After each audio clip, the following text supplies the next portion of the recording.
حج کی اتنی زیادہ فضیلت ہے، حضور علیہ السلام نے اتنا زور دیا.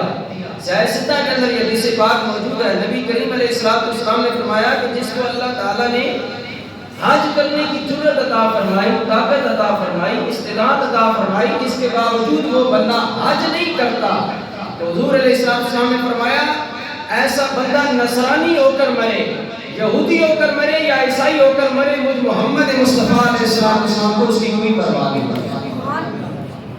آپ غور کریں کتنی بڑی وعید ہے کہ بندہ نصرانی ہو کر مرے، عیسائی مرے یا یہودی مرے، حضور فرماتے ہیں مجھے اس کی کوئی پرواہ نہیں جو صاحب استطاعت ہونے کے بعد اللہ کے گھر کا حج نہ کرے.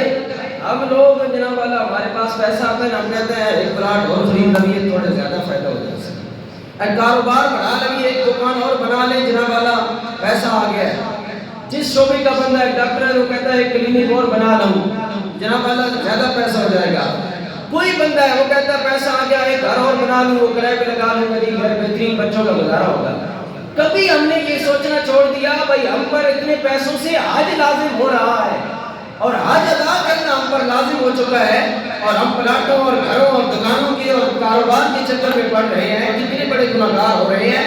حضور نے فرمایا جس کے پاس پیسہ بھی موجود ہے، حج کرنے کی طاقت بھی رکھتا ہے، اس کے باوجود حج ادا نہیں کر رہا، وہ یہودی ہو کر مرے یا عیسائی ہو کر مرے، مجھ محمد اس کی کوئی پرواہ نہیں. میرے پاس ایک بندے نے مسئلہ پوچھا جی جناب مولوی صاحب یہ بتائیں کہ میں نے اپنی بچی کی شادی کرنی ہے اور بچی کے جہیز سامان خریدنے کے لیے میرے پاس جناب والا آج سے کئی سال پہلے جب 3-4 لاکھ روپے کا حج ہوتا تھا، 4-5 لاکھ روپے، اس وقت کسی نے مجھ سے مسئلہ پوچھا، کہتے جی میرے پاس 5-6 لاکھ روپے ہیں لیکن میں نے بچی کی شادی کرنی ہے، بچی جوان ہے اور اس کا جہیز کا سامان بھی کرنا ہے، تو کیا مجھ پر حج لازم ہے؟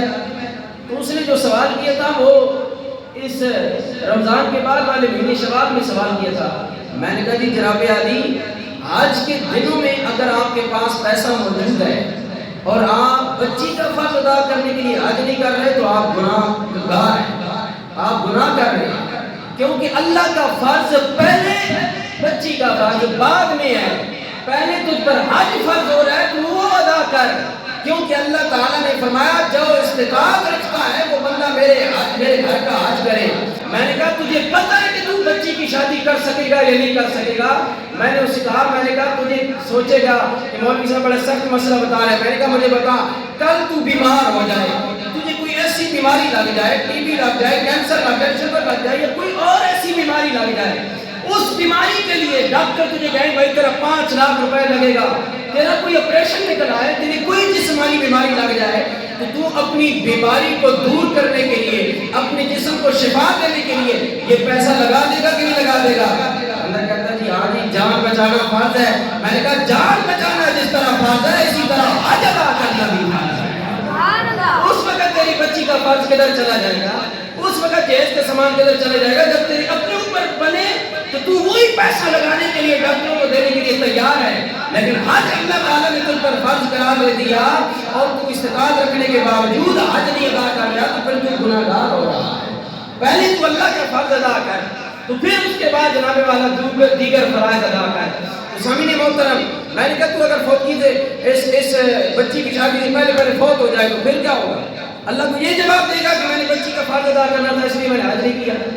یہاں تک لوگوں کی یہ سوچیں، اس لیے اللہ تعالیٰ نے فرمایا کہ اے لوگوں وَلِلَّهِ عَلَى النَّاسِ حِجُّ الْبَيْتِ مَنِ اسْتَطَاعَ إِلَيْهِ سَبِيلًا، اللہ کی رضا کے لیے جو بندہ استطاعت رکھتا ہے اس پر حج فرض ہے.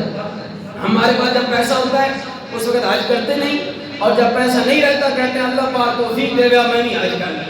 بھائی جس وقت اللہ توفیق دیتی تھی اسے مرے ہوئے تھے، اس وقت تمہاری روح کہاں گئی تھی، اس وقت معاملات تیرے کہاں گئے تھے. ہم لوگوں کی وتیرہ بن چکے ہیں مسلمانوں. یار مولوی صاحب دعا کروں اللہ میں اتنا دے رہے، میں اللہ نے گھر بھی دیواں، میں مدرسہ بناواں. میں نے کہا جب دیا تھا اس وقت تم نے کون سا رنگ لگایا تھا؟ جن اتنے بھیڑے وہ لوگ نہیں بھیڑے، جن کو اللہ تعالیٰ نے جب دیا ہوتا ہے اس وقت نہیں دیتے تو بعد میں کیا رنگ لگانے آپ نے جب آپ کنگال ہو گئے. یہ حج کی برکات کتنی ہے. جب اللہ حج ادا کرنے کے لیے جاتا ہے اللہ کے گھر کی طرف روانہ ہوتا ہے، خانہ کعبہ میں داخل ہوتا ہے، مکہ کی وادی میں داخل ہوتا ہے، اس وقت حاجی کہنا شروع کر دیتا ہے اللہم لبیک لبیک اللہم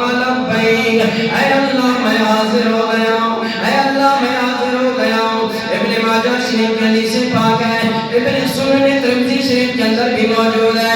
میرے لجپال نبی کریم علیہ السلام نے فرمایا جب حاجی لبیک کہتا ہے، اللہ تعالیٰ کے نبی پاک علیہ السلام فرماتے ہیں ما من مسلم یلبی الا لبا عن یمینہ ما عن یمینہ و شمالہ۔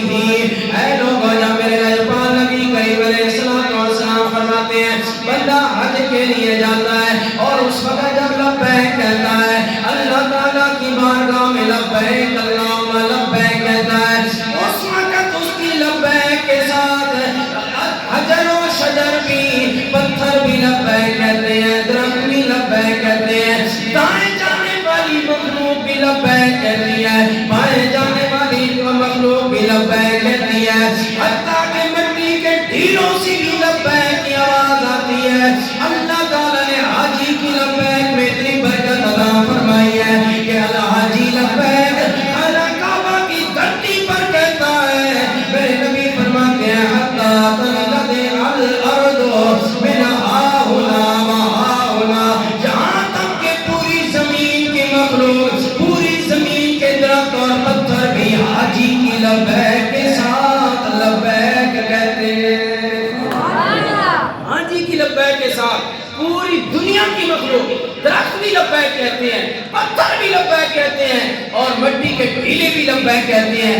اللہ تعالیٰ کو حاجی کی لبیک اتنی پیاری لگتی ہے کہ اللہ تعالیٰ اپنی مخلوق سے لبیک کہلوا رہا ہے۔ کتب الکبیر کے اندر امام طبرانی علیہ الرحمہ نے نقل کیا، اے لوگوں، اللہ تعالیٰ اپنے اس گھر پر خانہ کعبہ پر ہر دن اور رات میں 120 رحمتیں نازل فرماتا ہے۔ 120 رحمتیں اللہ تعالیٰ خانہ کعبہ پر نازل فرماتا ہے۔ وَسِتُّونَ لِلطَّائِفِينَ، اللہ تعالیٰ 60 رحمتیں انہیں عطا فرماتا ہے، یعنی 60 رحمتوں سے انہیں مالا مال کرتا ہے جو اس وقت اللہ کے گھر کا طواف کر رہے ہوتے ہیں۔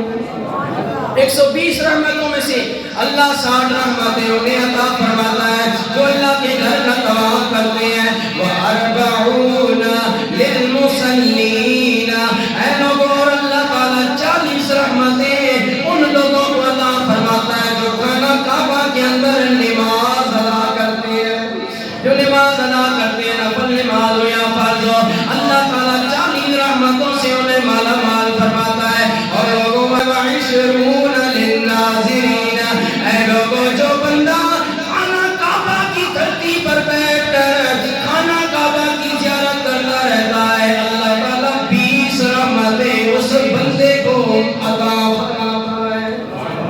20 رحمتیں اللہ اسی عطا فرماتا ہے جو صرف خانہ کعبہ کی دھرتی پر بیٹھ کر، سہن کعبہ میں بیٹھ کر خانہ کعبہ کا دیدار کرتا رہتا ہے، اللہ اسے 20 رحمتوں سے مالا مال فرماتا ہے۔ آپ غور کریں اس حدیث پاک سے کیا سبق ملا کہ اللہ تعالیٰ خانہ کعبہ پر ہر روز اپنی 120 رحمتیں نازل فرماتا ہے، 60 رحمتیں اللہ طواف کرنے والوں کو عطا فرماتا ہے، 40 رحمتیں جو خانہ کعبہ میں نماز پڑھتے ہوئے عطا فرماتا ہے۔ یہاں سے سبق کیا ملا کہ خانہ کعبہ کا طواف کرنا نفل نماز پڑھنے سے بھی زیادہ افضل ہے۔ ایک طرف نفل نماز پڑھنا خانہ کعبہ میں اور دوسری طرف خانہ کعبہ میں طواف کرنا، تو طواف کرنے والا نفل پڑھنے والے سے بہتر اور افضل ہے۔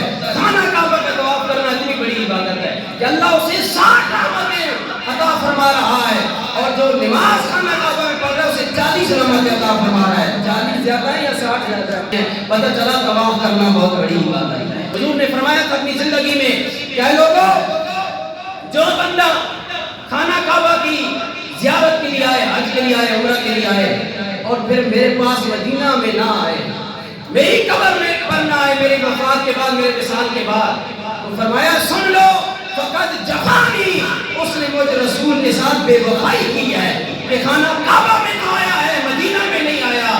یہ میرے لجپال نبی کریم علیہ السلام کی حدیث پاک ہے۔ فرمایا فقط جفانی، اس نے مجھ سے بے وفائی کی ہے۔ یا رسول اللہ، اس نے تو اللہم لبیک بھی کہہ دیا، حجر اسود کو بھی چوم لیا، مقام ابراہیم کی زیارت کر لی، آب زمزم بھی پی لیا، صفا مروہ کے درمیان دورے بھی لگا لی، سارے ارکان ادا کر لیے۔ یا رسول اللہ، پھر کیسے بے وفائی کر رہا ہے؟ فرمایا سب کچھ کرنے کے بعد اگر محمد کے روزے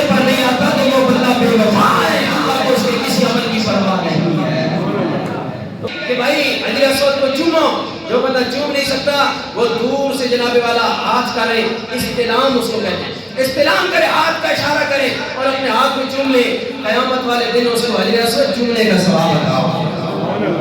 صرف اشارہ کرنے سے، بھائی پتھر کو صرف اشارہ کر دیا تو جناب والا حجر اسود کل قیامت والے دن گواہی دے گا، کل قیامت والے دن گواہی دے گا۔ اگر اللہ تعالیٰ پتھر کے اندر اتنا شعور رکھ سکتا ہے تو روزہ رسول کے اندر اپنے رسول کو نہیں پتا کہ میرے روزے پر کون آ رہا ہے، پتھر کو پتا ہے کہ مجھے کون چوم رہا ہے، کون مجھے دور سے اشارہ کر کے چوم رہا ہے، کون استلام کر رہا ہے۔ اگر پتھر کے اندر یہ شعور ہے تو قبر رسول کے اندر رسول اللہ کو امت کا شعور نہیں ہے۔ کیسا عقیدہ، کیسا گند والا عقیدہ تم امت کو پڑھا رہے ہو۔ پتھروں کو ذرا بھی شعور دے دے جن کے اندر جان ہی نہیں ہے، اس پتھر کے اندر کتنا کمال ہے، اور جس کو اللہ نے سارے جہانوں کا سردار بنایا ہے اس محمد کے اندر کوئی کمال نہیں ہے۔ اس لجپال نبی کو نہیں پتا کہ میرے روزے پر کون آ رہا ہے کون نہیں آ رہا۔ حضرت عمر فاروق رضی اللہ تعالیٰ اپنے دور میں ایک مرتبہ حج کے لیے آئے، ساتھ مولا علی بھی ہیں۔ حضرت عمر رضی اللہ تعالیٰ نے حج کر طواف کعبہ کرتے کرتے جب حجر اسود کے پاس پہنچے، اس پتھر کو چومنے لگا، اے پتھر لا ینفع ولا لا تنفع ولا تضر، اے پتھر تو نہ نفع دے سکتا ہے نہ نقصان دے سکتا ہے، لیکن میں تجھے اس لیے چوم رہا ہوں کہ تجھے میرے سونے کملی والے نے چوما ہے۔ میں اس پتھر کو اس لیے بوسہ دے رہا ہوں، میرے سونے رسول نے تمہیں چوما ہے۔ حضرت عمر رضی اللہ تعالیٰ عنہ نے جب یہ بات کہی، پیچھے مولا علی کھڑے ہوئے تھے، کندھے پر ہاتھ رکھا، فرمایا اے عمر میرے بھائی یہ بات نہ کر کے، پتھر نفع نہیں دیتا، پتھر نقصان نہیں دیتا۔ مولا علی نے فرمایا یہ پتھر فائدہ بھی دیتا ہے نقصان بھی دیتا ہے۔ حضرت عمر نے کہا مولا علی وہ کیسے؟ فرمایا کیا تم نے میرے لجپال نبی کو یہ فرماتے ہوئے نہیں سنا کہ کل قیامت والا دن ہوگا، پتھر میں والے محشر میں حجر اسود کھڑا ہوگا، حجر اسود کو اللہ دو آنکھیں بھی دے گا، ایک زبان بھی دے گا، جس نے اس پتھر کی تعظیم کی ہوگی، اس پتھر کو چوما ہوگا یا اس کی طرف اشارہ کر کے استعلام کیا ہوگا، یہ پتھر اس بندے کا نام لیتا جائے گا، اللہ اسے جنت میں داخل کرتا جائے گا۔ فرمایا عمر بتا پتھر فائدہ دے گا کہ نہیں دے گا؟ حضرت عمر رضی اللہ تعالیٰ نے فرمایا کنز المال کی حدیث پاک ہے کہ لجپال نبی کریم علیہ السلام نے جب مولا علی کی یہ بات حضرت عمر نے سنی، اسی وقت اعوذ باللہ، اے ابو الحسن، اے حسن کے باپ مولا علی، شکر ہے تو ادھر موجود تھا، میں دعا کرتا ہوں یا اللہ مجھے وہ دور کبھی بھی نہ دکھانا جس دور میں میرے ساتھ میرا علی رہنمائی کے لیے نہ ہو۔ حضرت عمر کہتے ہیں یا اللہ ایسا وقت مجھے نہ دکھانا، خانہ کعبہ میں ہی کھڑے ہو کر دعا کی حضرت عمر نے، یا اللہ مجھے ایسا وقت نہ دکھانا کہ جس وقت میں عمر اکیلا ہوں اور علی میرے ساتھ نہ ہو، ہر دم اللہ ہر گھڑی علی کا مجھے ساتھ ادا کرنا کہ علی کو اللہ نے وہ علم عطا فرمایا ہے جو کسی کو عطا نہیں فرمایا۔ یہ حضرت عمر فرما رہے ہیں مولا علی کے بارے میں، مولا علی کی بھی یہاں سے شان واضح ہو رہی ہے، اور مولا علی نے رہنمائی